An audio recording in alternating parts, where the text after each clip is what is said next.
vừa đi về hôm qua đi qua vừa đi về hôm qua đi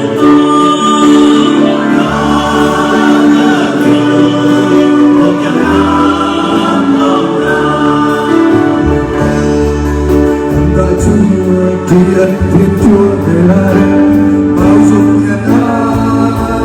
Ơn Chúa thương Ngài thương mãi muôn người. Cảm tạ ơn vì linh đau xót và tri ân Chúa của các Chúa thương Ngài thương mãi muôn đời.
Tây Nguyên xinh đẹp.